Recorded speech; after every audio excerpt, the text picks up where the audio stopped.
initiative called Youth for Summit. Youth Affairs is here to make a quick 1-minute announcement on behalf of the government. Thank you, Mark Edo. Are you mesmerized by action? Musical chairs? We can take our seats. I'm not sure if you can guess who they are.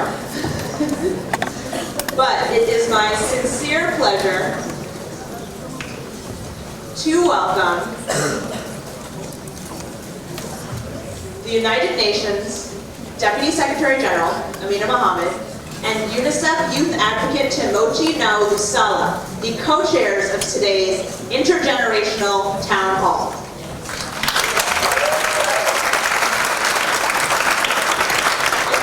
Deputy Secretary General, would you be so kind as to kick us off? Good afternoon, everyone, and welcome. I'm really honoured to be with everyone in the room today. It was an exciting morning that you had with the SG, so I'm really happy that I'm able to join you today at the first ever UN Youth Summit.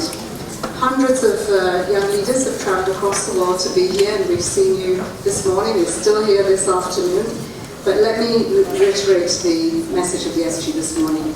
It is really incredibly special to have you all here with us, and to have you doing the speaking, and most of the time we doing the listening. Never before in history has the UN offered such a prominent and visible platform for young people at a political summit. Beyond today's Youth Summit, the Climate Action Summit has featured young people every step of the way, and so you are at the vanguard of the efforts that have been made. It is a testament to the fact that your generation is leading on climate action and drawing worldwide attention to the climate emergency in a way that is impossible to imagine just a little over a year ago. We're pleased to welcome Excellencies Dr. Hilda Heine, the President of the Republic of the Marshall Islands, our very own Barry Robinson, former President of Ireland and Chair of the Elders, and of course, Mrs. Michelle Bachelet, the UN High Commissioner for Human Rights, all really special people who have been long in the vanguard of fighting for rights and climate action. So thank you all for joining the Intergenerational Town Hall meeting. To all young leaders in the room, this is your opportunity to ask direct, unfiltered questions to these world leaders. As the Secretary General has often said, what you say in the corridor when we're not there, please say it now. Don't be afraid to be blunt and challenge us. We're ready to stand to listen to you and to engage with you. This is an opportunity we've never had before, and we already know you're helping us move the needle. So, defining issues of our time, let's work to make it happen. Thank you.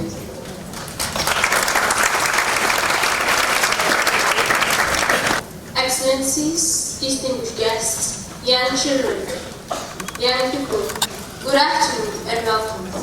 Thank you for being here with us today. My name is Timoci, and my friends call me Jim. I'm here because climate change has had a major impact on my life and on the lives of the children and families in my country, Fiji. I remember such an instant when it struck our nation 2 years ago. Our family stayed together in our home, listening as the winds howled and the rains poured.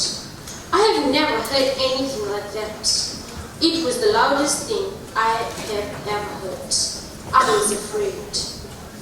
After the storm passed away, it was very bad for my community and for us kids. I saw houses blown away, farms were destroyed, and crops were washed away.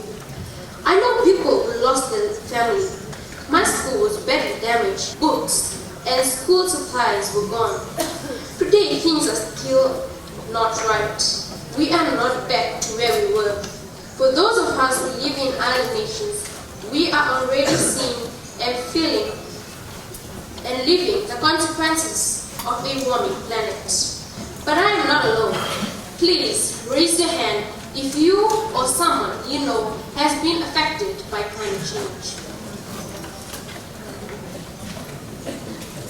Climate change affects us all. We need everyone to understand that we must work as a team before it's too late. Speak up. This is our time. Now, I would like to introduce Madam Sinclair Azamua.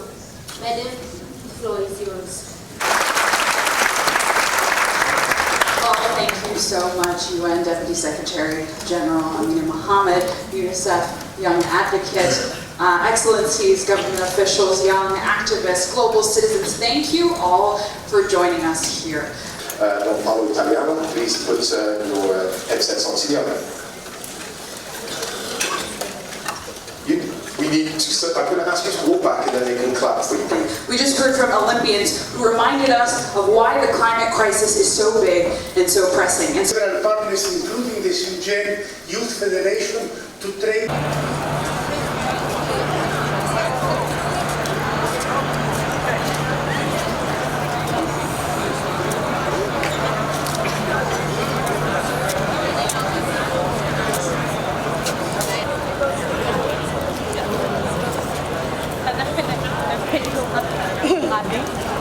Tại